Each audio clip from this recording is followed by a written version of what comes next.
Okay, and looks like we are live across Facebook and YouTube. It is nice to see everybody out there. I hope you're having an amazing day. It's a beautiful day here in the Midwest, and I hope it is shaping up to be a great day where you're at. So I'm on live here on Facebook and on YouTube. If you are not on my YouTube channel, go check me out. It's Landlord Coach, pretty easy to find, and I post stuff on there that's really not meant for any human consumption, but whatever. You subscribe at your own risk. So what I want to talk about today, I've had several conversations this week, which have actually been really, really amazing, and some really, really good people that I've talked to, um, and I'm just starting to see this fundamental, I don't know, this underlying dissatisfaction with people's lives, which is maybe why they're reaching out to me. I think they know I do more than just landlord coaching. I think they understand that I do more than just coach people into real estate deals and give them advice and things like that. A lot of times it's coming back to things that are related to them personally in their personal lives and their personal visions. So let me give you a quick background. So, for those of you who know about my book, The Time Wealthy Investor 2.0, I talk about the vision infrastructure process method of creating a business, and that's the IP method. Well, the reason why it goes in that direction, of course, if you've been following me, you understand that the vision infrastructure process method, it starts with vision because the whole point is to have a business that serves us, not the other way around. And how many times we get caught up in a business, whether a small business owner or self-employed individual or individual operator, um, where we find ourselves doing this job, and all of a sudden we end up trading our old boss that we hated for a new boss that is even worse than the old boss. And relate to very, very clearly. And the really funny thing is this: it just keeps coming back around in my own life personally, because if I'm not careful, all of a sudden I start sacrificing the things that I said that are most important to me, which is my relationship with God, relationship with my bride, my relationship with my sons, relationship with my friends, and all of a sudden I find myself doing more and more and more work and thinking, oh, it'll just be okay. Well, this past week, my wife and I, we haven't really been we've just been off, right? Like we haven't been fighting, but just we've been a little bit off, and it was it's that we're not off for any other particular reason other than the fact that I've just not been focusing and giving her the attention that she deserves.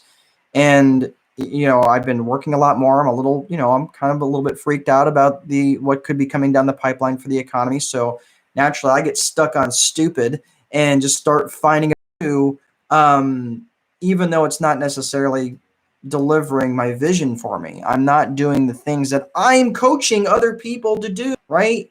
And it's as I'm listening to these conversations with other people who are really struggling, and these are people who are married, have 2, 3, 4 children, who have their own businesses, and who financially are crushing it, but their lives outside of that, the life output portion of that, is in complete and utter disarray.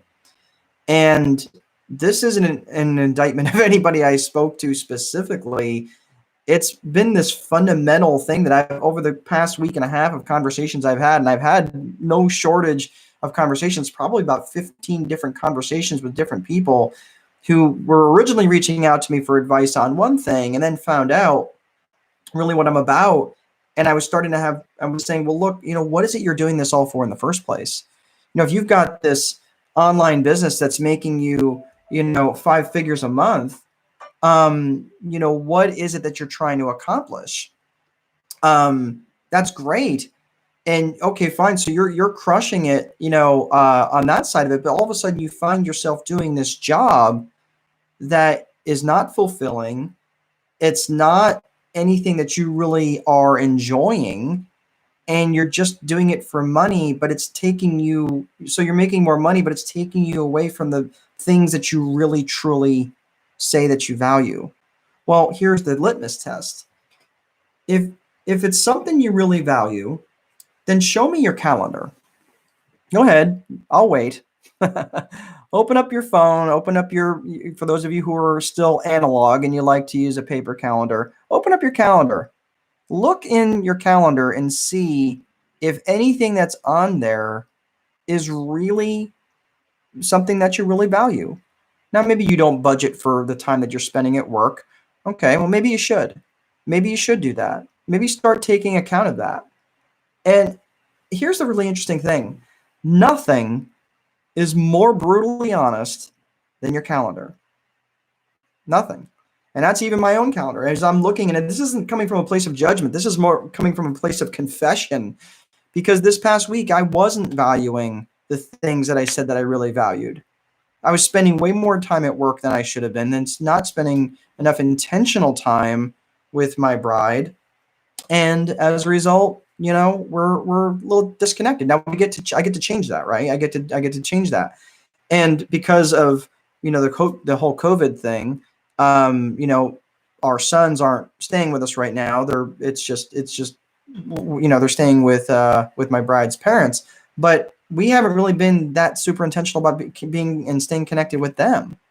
So all of a sudden we start to look and say, okay, well, they're my life, or this is my life, or I really love that, or I really love to do this thing. But really look at your calendar and see. Now, again, it because of the limitations in terms of travel and all that stuff, we have to be a little bit more creative in terms of how we do things. But really, truly, when's the last time you were just quiet? TV off, no sounds, phone was, God forbid, shut off. Or, okay, let's just say you put it on mute. When's the last time you were truly quiet?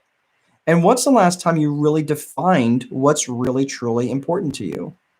Now, since I did that exercise, since I took the time to define what was truly important to me, my life got markedly better in a very short period of time. And all of a sudden, things that I thought that I wanted, they fell by the wayside, and things that I really, really, truly did wanted, all of a sudden started blossoming and blooming in ways I could never imagine. So that would be my advice to you today, is take the time.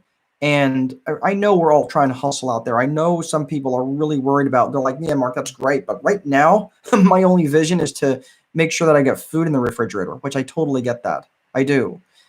But we're going to come out on the other side of this sooner than later.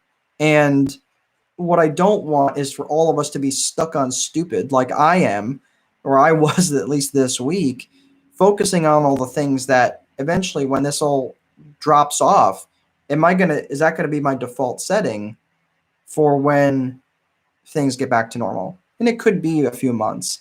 But when things get back to normal, I don't want to go back to where I was in this feeling of scarcity, in this feeling of not feeling like I'm operating out of abundance, but I'm operating out of scarcity. I'm operating out of fear. And that's never been good for me. I don't suspect it would be good for you. So that's all I have for today. I've been trying to do them as consistently as I can for promoting other people's small businesses.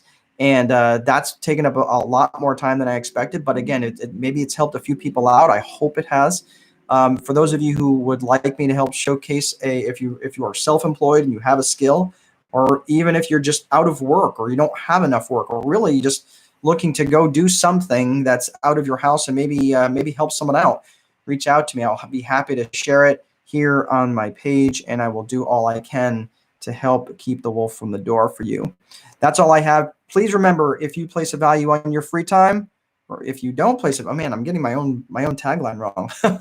If you don't place a value on your free time, someone else will. But most important, there is no amount of money that will make time irrelevant. Have a great rest of your day, and I'll see you again soon.